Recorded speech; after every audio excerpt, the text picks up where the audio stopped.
Hi hello నమస్తే welcome back to VV kitchens. నేను మీ వర్ధిని విజయ్.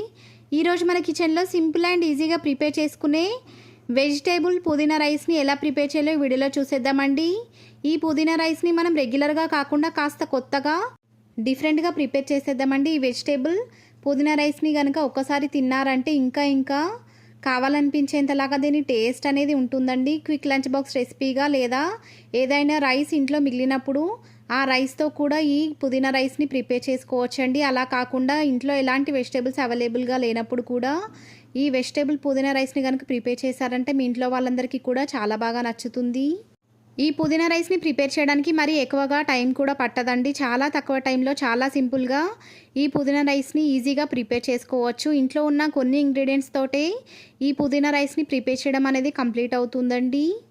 ఇలా ఏదో ఒక రకంగా పుదీనాని రెగ్యులర్గా తీసుకోవడం వల్ల మన బాడీకి ఎన్నో ఆరోగ్య ప్రయోజనాలు లభిస్తాయండి. మరి ఇంకెందుకు ఆలస్యం, లేట్ చేయకుండా ఈ ప్రాసెస్ స్టార్ట్ చేసేద్దామండి. ముందుగా స్టవ్ వెలిగించి స్టవ్ పైన ఒక ప్యాన్ పెట్టుకొని ఆ ప్యాన్ వేడైన తర్వాత దాంట్లోకి 2 టేబుల్ స్పూన్ల దాకా ఆయిల్ని వేసి వేడి చేసుకున్న తర్వాత 1 టేబుల్ స్పూన్ దాకా నెయ్యిని కూడా వేసుకొని నెయ్యి మొత్తాన్ని కూడా బాగా కరగనివ్వాలి. నెయ్యి కూడా బాగా కరిగిన తర్వాత ఇప్పుడు ఈ ఆయిల్లోకి 1/2 టీ స్పూన్ దాకా జీలకర్రని, 1/2 టీ స్పూన్ దాకా సాజీరని, 8 లవంగాలు, 1 ఇలాచీ, 2 ఇంచుల వరకు దాల్చిన చెక్క, 1 స్టార్ అనాస, ఇంకా 2 పచ్చిమిరపకాయలను మధ్యలోకి కట్ చేసుకొని వాటిని కూడా వేసుకొని ఫ్రై చేసుకున్న తర్వాత 2 బిర్యానీ ఆకులను కూడా వేసుకొని వీటన్నిటిని కూడా బాగా ఫ్రై అవ్వనివ్వాలి. ఇప్పుడు ఈ ఆయిల్లోకి 1 కప్పు దాకా సన్నగా కట్ చేసుకున్నటువంటి క్యారెట్ మొత్తాన్ని కూడా వేసేసుకొని క్యారెట్తో పాటుగా సన్నగా కట్ చేసుకున్నటువంటి పొటాటోస్ని కట్ చేసుకొని కాసేపు ఉప్పు నీళ్ళలో వేసుకొని వాటర్ మొత్తాన్ని కూడా డ్రైన్ చేసేసుకొని ఆ పొటాటో పీసెస్ మొత్తాన్ని కూడా ఈ ప్యాన్లోకి వేసుకొని ఈ స్పైసెస్ అన్నిటితో పాటు బాగా కలుపుకున్న తర్వాత ప్యాన్ పైన మూత పెట్టి 2 to 3 minutes పాటు బాగా ఫ్రై చేసుకున్న తర్వాత ప్యాన్ పై నుండి మూత తీసి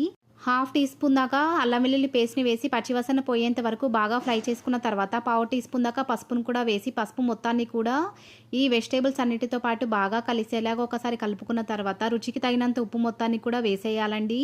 ఇలా మనం ఇప్పుడే సాల్ట్ని యాడ్ చేయడం వల్ల ఈ వెజిటేబుల్స్ అన్నీ కూడా బాగా ఉడకడానికి ఈ సాల్ట్ అనేది హెల్ప్ చేస్తుందండి. ఇప్పుడు ఒక మిక్సీ జార్లోకి 1 కప్పు దాకా పుదీనాను తీసుకొని పుదీనాను బాగా వాష్ చేసుకొని ఈ మిక్సీ జార్లోకి వేసుకున్న తర్వాత 5 పచ్చిమిరపకాయలను కూడా ఈ మిక్సీ జార్లోకి వేసుకొని మెత్తటి పేస్ట్ లాగా వీడియోలో చూపించిన విధంగా ప్రిపేర్ చేసుకోవాలండి. ఇలా ప్రిపేర్ చేసుకున్నటువంటి పుదీనా పేస్ట్ మొత్తాన్ని కూడా ఈ ప్యాన్లోకి వేసుకొని వెజిటేబుల్స్ అన్నిటితో పాటు బాగా కలిసేలాగా ఒకసారి అడుగు నుంచి బాగా కలుపుకొని 2 to 3 minutes పాటు మంటను లో ఫ్లేమ్లోకి అడ్జస్ట్ చేసుకొని మాత్రమే ఈ పుదీనాలో నుంచి ఆయిల్ అనేది పైకి తేలేంత వరకు కూడా పచ్చివాసన పోయేంత వరకు బాగా కలుపుకుంటూ ఫ్రై చేసుకోవాలి. మంటను లో ఫ్లేమ్లోకి అడ్జస్ట్ చేసుకొని మాత్రమే ఈ ప్రాసెస్ మొత్తాన్ని కూడా కంప్లీట్ చేసుకోవాలండి.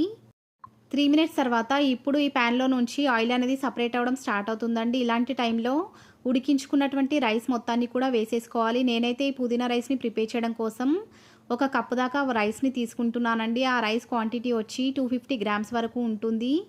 ఈ పుదీనా రైస్ ఇద్దరికైతే కడుపు నిండా సరిపోతుందండి. ఇలా యాడ్ చేసుకున్నటువంటి రైస్ మొత్తం కూడా ఈ పుదీనా వెజిటేబుల్స్తో పాటు బాగా కలిసేలాగా అడుగు నుంచి బాగా కలుపుకోవాలి.